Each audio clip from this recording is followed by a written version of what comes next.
আসসালামু আলাইকুম। আজকে আমি আপনাদেরকে জানাবো একদিন বয়স থেকে নিয়ে বাচ্চাকে বোর্ডিং কমপ্লিট করা পর্যন্ত কোন কোন ধরনের মেডিসিন দিতে হয়।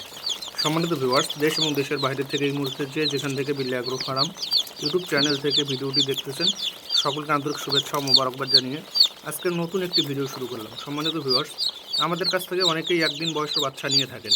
অনেকেই জানতে চান একদিন বয়সের বাচ্চাকে কোন কোন খাবার দিব, কোন কোন ওষুধ দিব, যে ওষুধ দিলে বাচ্চা মারা যাবে না। তাদের উদ্দেশ্যে আজকের ভিডিওটি। সম্মানিত ভিউয়ার্স, আমরা অনেকেই বাচ্চা নিয়ে থাকি, যে কোনো বাচ্চা, ব্রয়লার, সোনালি, ফাউমি, টাইগার, যে কোনো ধরনের বাচ্চার বোর্ডিং সিস্টেমটা কিন্তু একই। এই আপনারা দেখতে পাচ্ছেন, আমি এই বাচ্চাগুলোকে বোর্ডিংয়ে দিছি। বোর্ডিংয়ের প্রথম দিন আপনি 24 ঘন্টা মুরগির বাচ্চাগুলোকে ব্রুডারে ছাড়ার পরে আপনি লাইসোভিট অথবা লাইসো প্লাস অথবা মুরা প্লাস, এই তিনটার যে কোনো একটা ঔষধ, 1 গ্রাম ওষুধ 2 লিটার পানিতে, এটা 24 ঘন্টা চালাবে।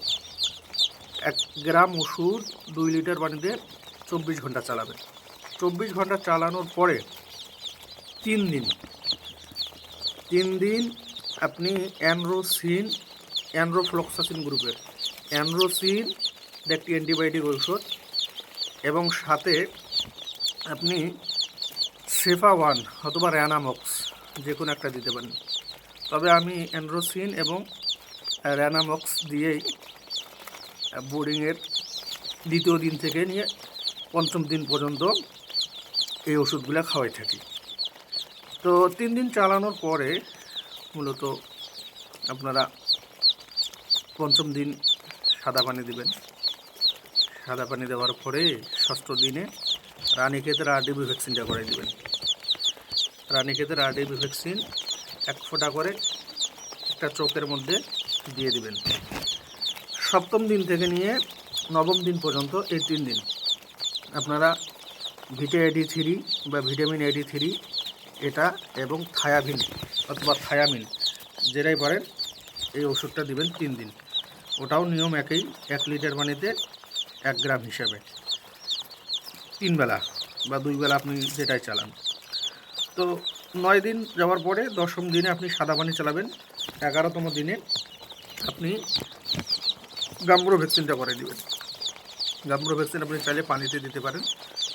তো 11তম দিনে গাম্বুরো ভ্যাকসিন দেওয়ার পরে আপনি চাইলে 3 দিন মুরগির রক্ত আমাশয়ের ডোজ করাই দিতে পারেন।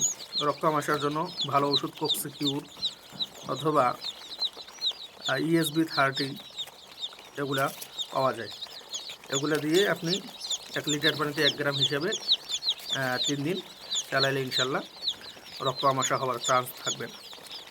এভাবে আপনি 18তম দিনে মুরগিগুলোকে গাম্বুরো দ্বিতীয় ভ্যাকসিনটা করবেন, এবং 24তম দিনে বা 21তম দিনে আপনি মুরগিগুলার রানীক্ষেতের দ্বিতীয় বুস্টার ডোজটা করাই দেবেন। এরপরে আপনি যেমন ইচ্ছা তেমনি ভিটামিন অথবা ক্যালসিয়াম জাতীয় ওষুধ খাওয়াইতে পারেন। যদি মুরগি ঠান্ডা লাগে ঠান্ডার ডোজ দিতে পারেন। এ ব্যাপারে আমার ভিডিও আছে, দেখতে পারেন। আর একটা বিষয় হচ্ছে, অবশ্যই ব্রুডারের ক্ষেত্রে আপনারা তাপমাত্রাটা নিয়ন্ত্রণ অবশ্যই করবেন, কারণ তাপমাত্রা যদি নিয়ন্ত্রণ না হয় বাচ্চা মারা যাবে, এটাই অনেক হয়ে থাকে। এই কারণে আপনারা বাচ্চাকে তাপমাত্রা সঠিকভাবে দেবেন। শীতকালে এক একটা বাচ্চার জন্য 2 ওয়াট, 100 বাচ্চা যদি হয় আপনাকে 200 ওয়াট বাতি দিতে হবে।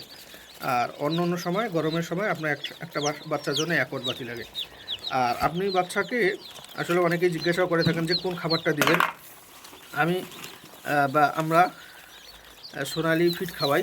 এই যে সোনালি স্টার্টার ফিডটা, 0 ফিডটা, এটা 1 মাস পর্যন্ত চালাই। এই ফিডটা আপনারা খাইতে দিবেন, বাচ্চারা খাবে। 1 মাস পরের থেকে নিয়ে আপনারা ফিড পরিবর্তন করে সোনালি গ্রোয়ারে দেবেন। তো সম্মানিত ভিউয়ার্স, এই ছিল আজকের ভিডিওটা। আপনাদের যদি ভালো লেগে থাকে অবশ্যই আপনারা আমার চ্যানেলটা সাবস্ক্রাইব করে পাশে থাকবেন। নতুন ভিডিও পেতে আপনারা কমেন্ট বক্সে জানাবেন কোন বিষয়ে আপনারা জানতে চান।